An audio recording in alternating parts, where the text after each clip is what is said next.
Bom dia, eu vou falar hoje com vocês sobre cânceres na cabeça, tumores também, alguns são benignos, né? E acho que é importante trazer mais esses assuntos para que a gente possa fechar o assunto de câncer, né? Que a gente vem trabalhando.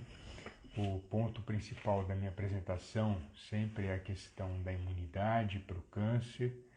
E quando a gente fala em câncer, né, quando a gente fala tumores na cabeça, um dos pontos importantes é esse câncer, ele tem qual tempo de crescimento? Quanto tempo demora para que ele possa crescer?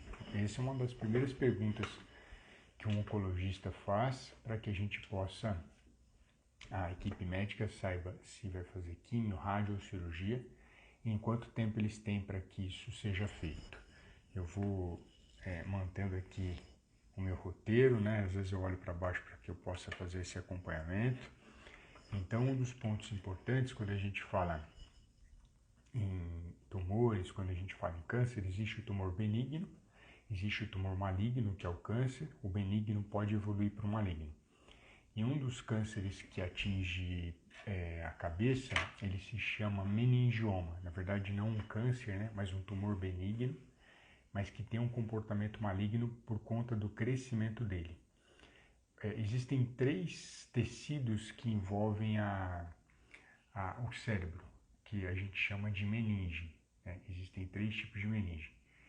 Quando essa meninge começa a crescer muito em volta do cérebro, e ela acaba tendo um comportamento de neoplasia, de tumor, ele pode indiretamente afetar muito a vida e a saúde dessa pessoa, muitas vezes com tumores inoperáveis.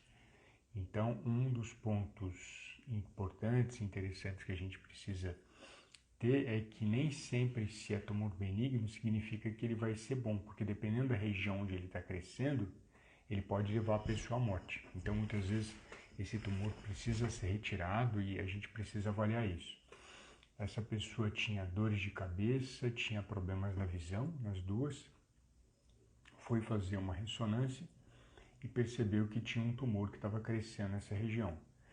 E aí ele foi operado em São Paulo, retirou essa quantidade de tumor que estava crescendo no cérebro, né? Graças a Deus isso não afetou a visão, porque era na região de trás da cabeça desse paciente. E depois da... Ô Esther, bom dia querida, como é que você tá?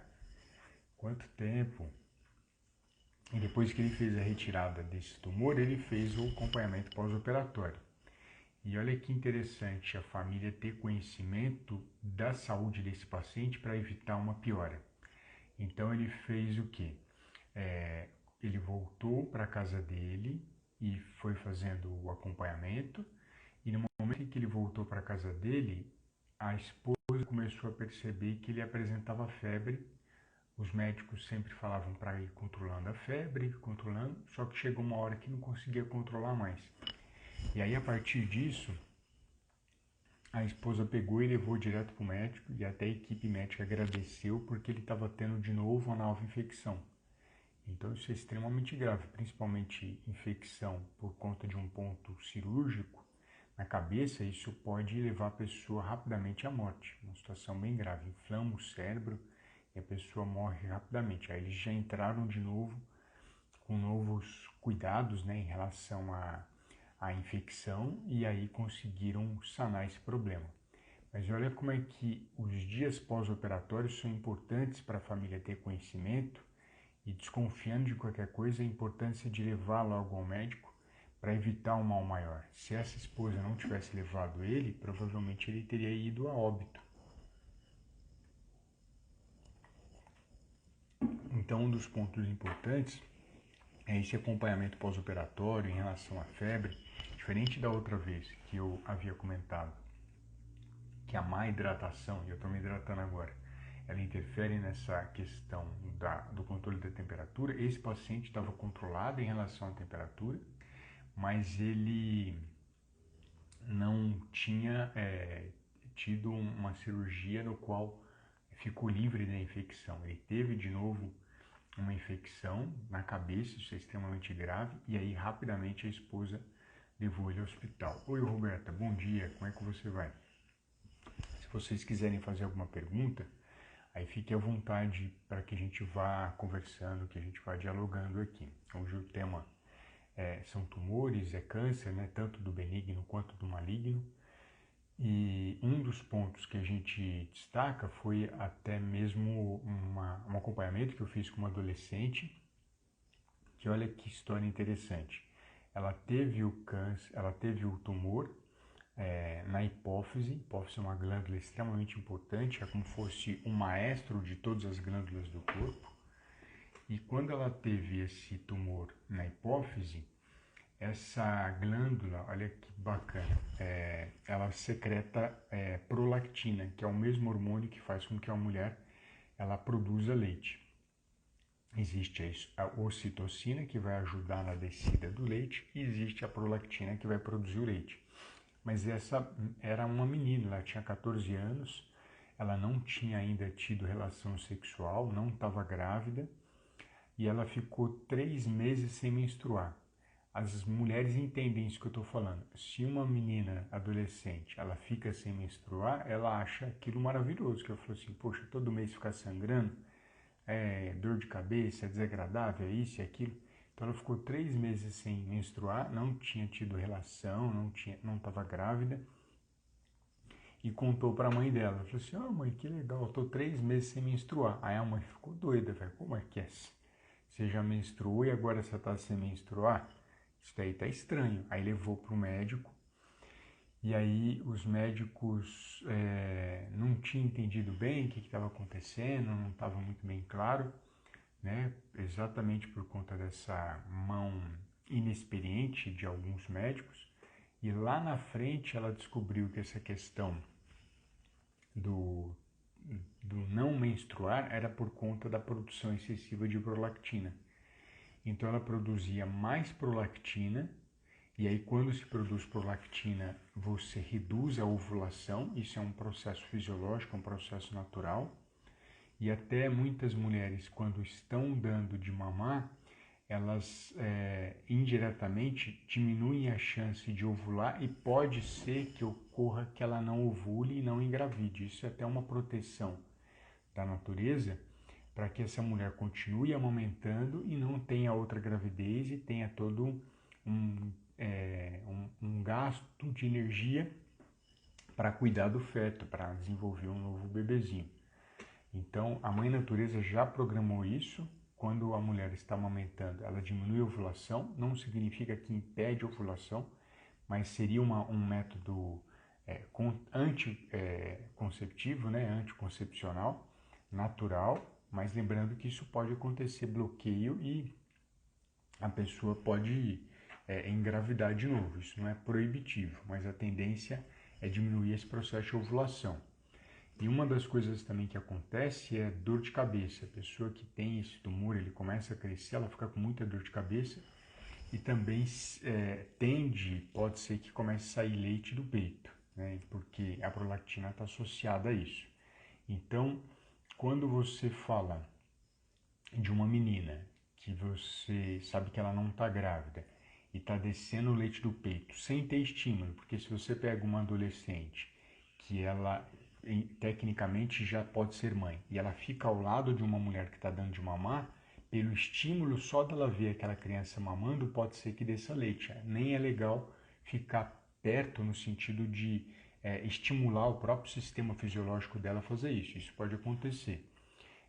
Outra coisa é a questão da menina ficar apertando o peito. Se ela ficar apertando, pode ser que nesse período da menstruação, pode ser que desça um pouquinho de secreção. Isso também é natural que aconteça, mas as médicas sempre orientam para que isso não aconteça, para que não se faça isso, porque a gente tem que esperar o momento certo para ela engravidar, o momento certo para ela descer o leite, e não estimular isso acontecer. Se começar a descer naturalmente esse leite, importantíssimo a procura de uma ginecologista ou de uma endócrina, né, o mais rápido possível.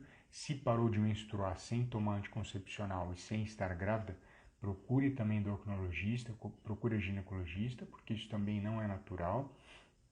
e aí vai ter uma investigação para ver o que está acontecendo. Normalmente elas fazem uma dosagem de prolactina, e aí a partir dessa dosagem de prolactina você sabe se aquela glândula está produzindo mais esse hormônio ou não.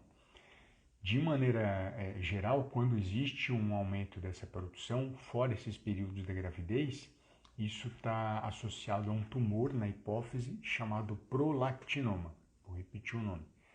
A produção acima do normal de prolactina, ou seja, fora dos períodos em que a mulher está oferecendo leite, está grávida, isso é chamado de prolactinoma.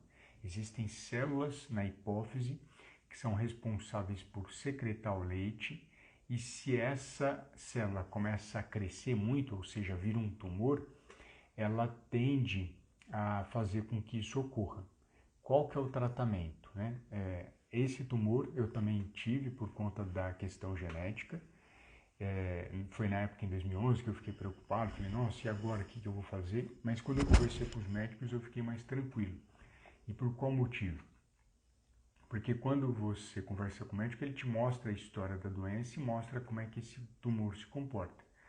Dessa maneira, a conduta e o caminho era tomar algum medicamento, caso começasse a crescer muito esse tumor.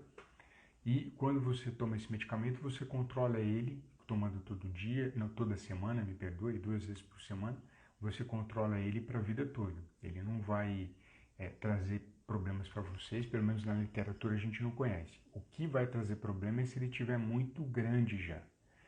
Como ele fica debaixo dos olhos, né, e no sentido assim, no meio da cabeça, aqui na altura praticamente dos olhos, fica a hipófise.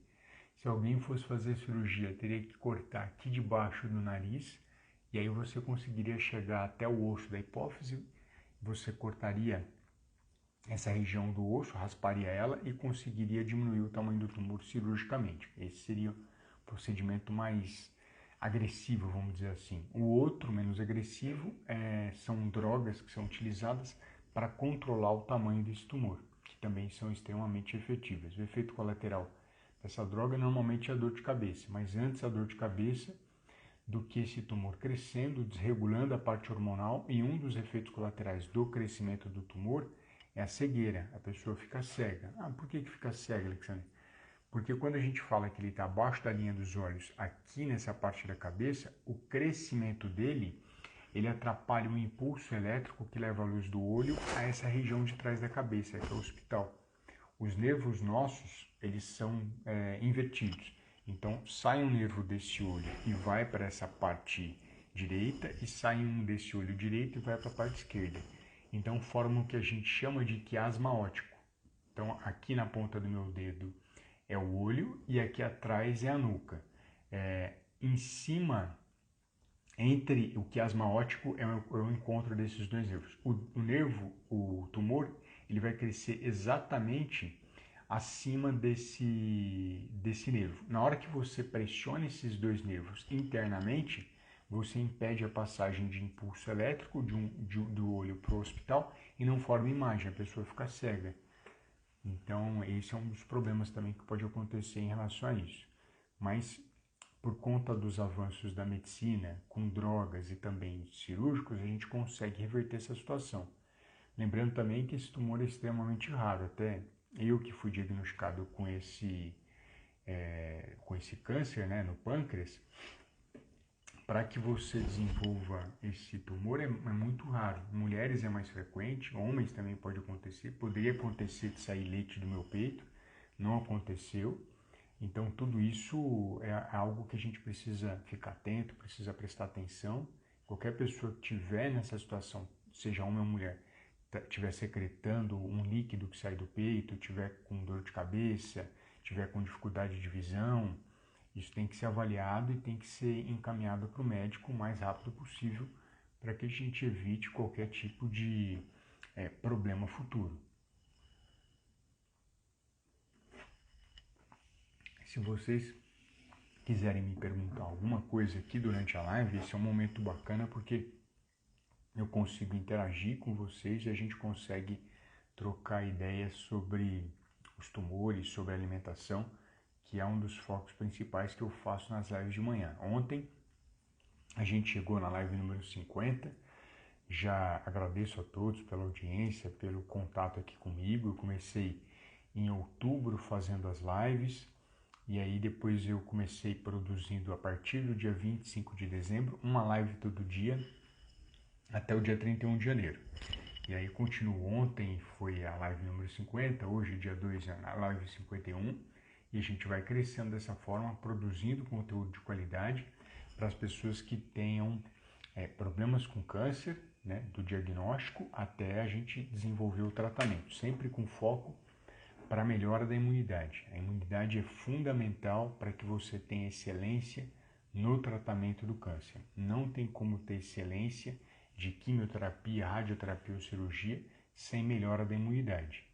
E a gente consegue, pela alimentação, não só por um alimento, oferecer recursos para que os seus linfócitos possam crescer, linfócitos possam crescer no bom sentido, né? Que a gente fala crescer, pensa em tumor.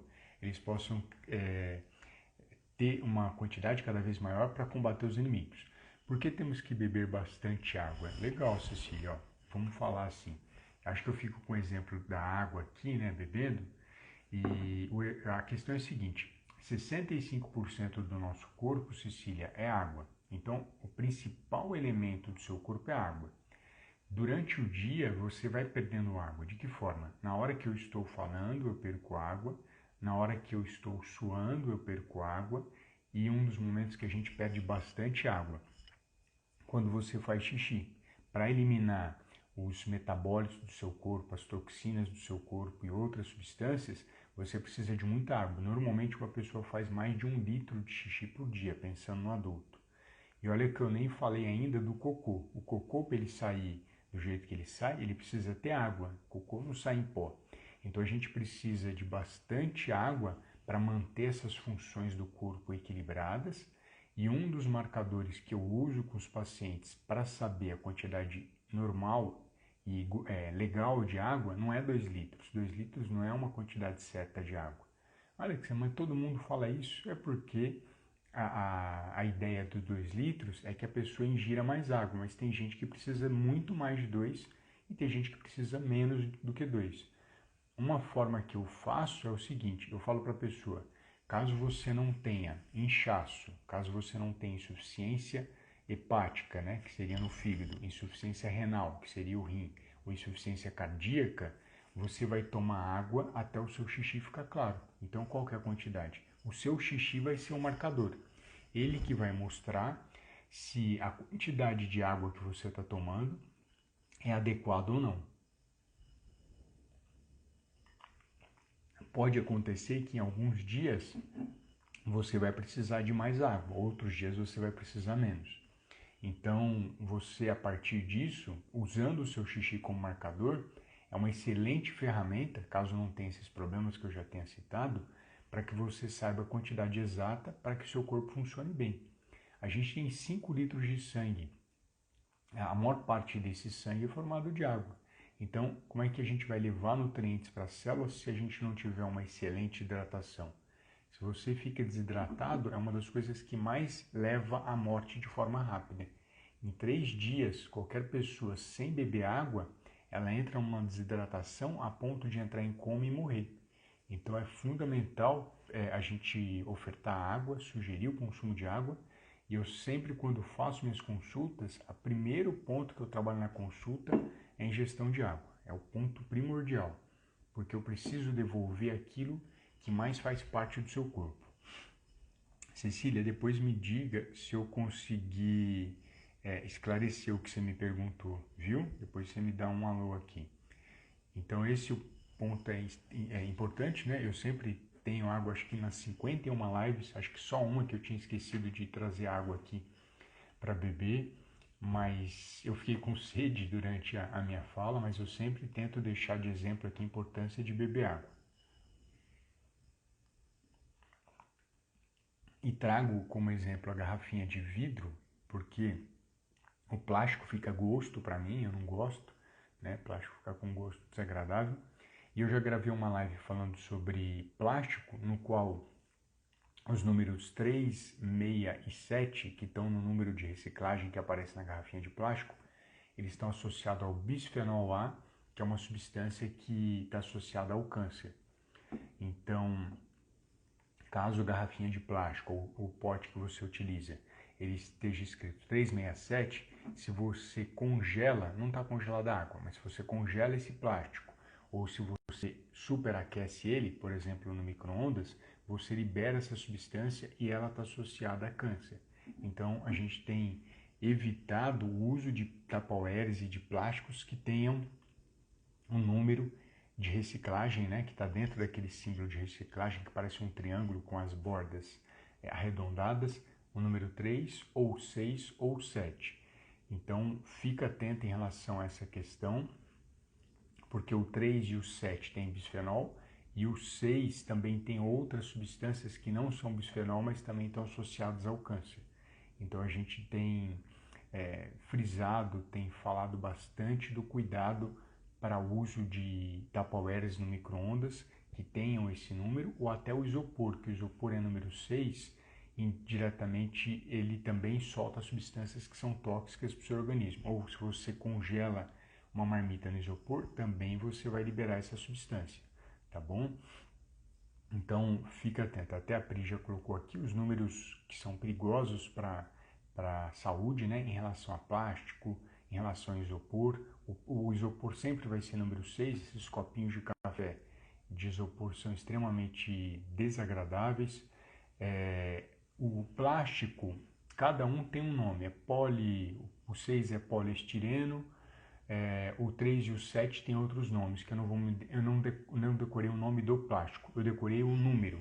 É mais fácil, mesmo porque o plástico ele não fala para você se ele é poliestireno, polietileno e assim por diante. Mas cada um tem um nome, né? O tipo de plástico. O 6 eu lembro que é poliestireno, o 3 e o 7 eu não lembro. Mas a garrafinha de plástico não vai falar o tipo de plástico que ela usa, se é poliestireno, polietileno. Ela vai falar um número. Então, se você vir um número, Cecília, 3, 6 ou 7, fica atenta, tá? Tenha cuidado em relação a isso, porque pode realmente trazer algum problema para a saúde. E até para criança com menos de 1 ano é proibido mamadeira, picos, chupetas que tenham esses plásticos. Exatamente porque na criança esse efeito é mais intenso ainda.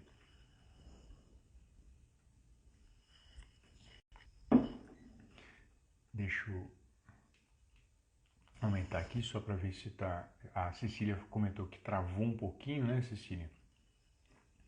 Qualquer coisa vocês me avisam aqui. A Pri, que é minha esposa, está no suporte, também está dando esse apoio importante para a gente. Outras pessoas entraram, sejam bem-vindas, viu? A Pri vai fazendo as boas-vindas para mim, porque às vezes eu estou na linha de raciocínio, eu não consigo parar para cumprimentá-los toda vez que vocês entram.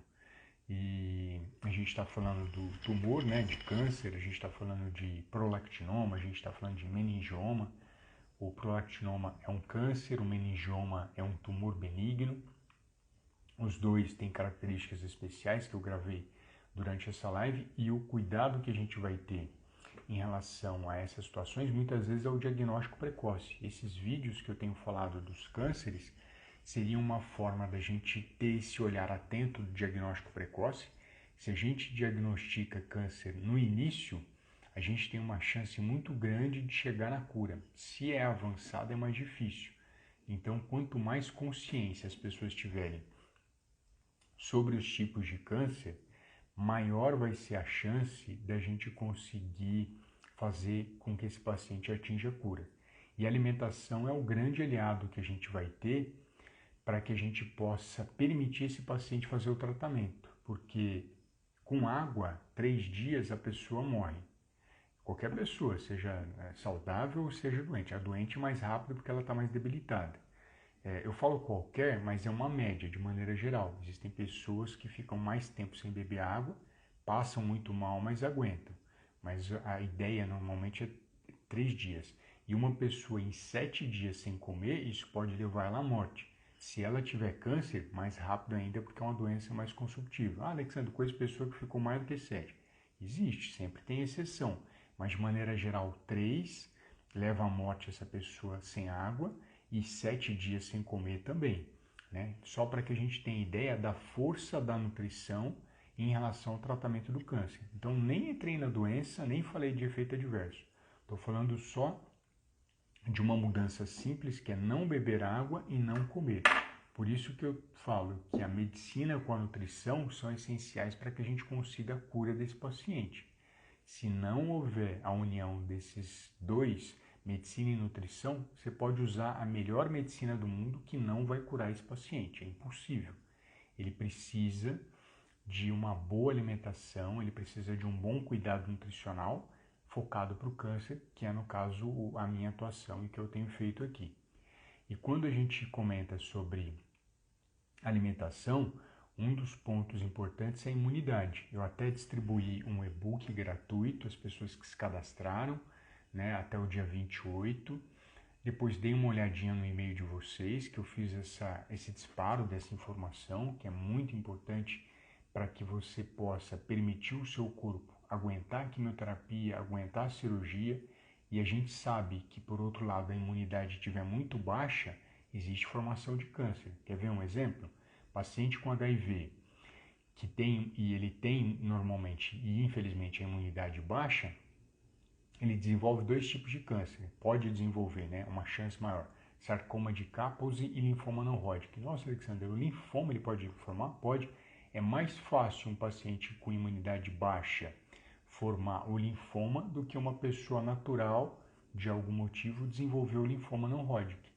Então, mais uma vez, fortalecendo o papel da imunidade para a prevenção da formação do câncer, né? Isso é extremamente já documentado e conhecido. Então, quanto melhor a gente deixar a imunidade desses pacientes, melhor vai ser a chance da gente trazer possibilidade até mesmo de não formar câncer, até mesmo de não ter recidiva. Então, é fundamental a gente cuidar. Então, para quem não teve acesso ao e-book, depois dá uma olhadinha no e-mail ou manda um direct para mim para que a gente possa disponibilizar ele para vocês, que é uma oportunidade de você agregar mais saúde. E outro ponto interessante que eu sempre tenho comentado aqui com vocês é sobre o consumo de proteínas, né? Eu já vou adiantar a live de amanhã. Amanhã eu vou conversar com vocês sobre os ovos, né? Ovo de galinha, ovo de codorna, qualquer outro ovo, contando um pouquinho do mito que existe sobre o ovo. Existe muito mito que não pode comer, que faz mal, será que faz bem? Até quantidade faz bem? Quantos ovos pode comer por dia? Que eu vou comentar com vocês amanhã.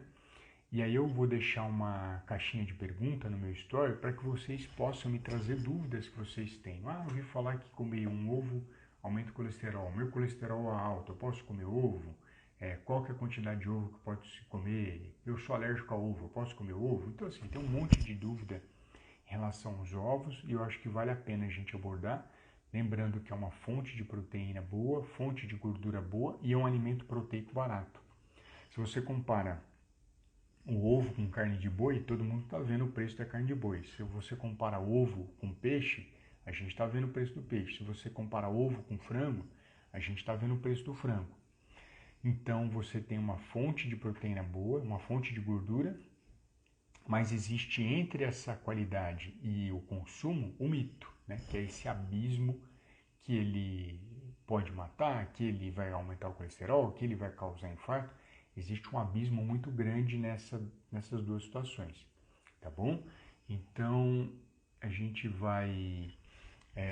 eu vou encerrar a live agora. Depois que eu encerrar, vou pedir para vocês colocarem um comentário o que vocês acharam desse conteúdo, porque ele é importante para que a gente possa cada vez mais melhorar aquilo que eu estou fazendo. Combinado? Então, tenha um excelente dia e a gente vai conversando por aqui.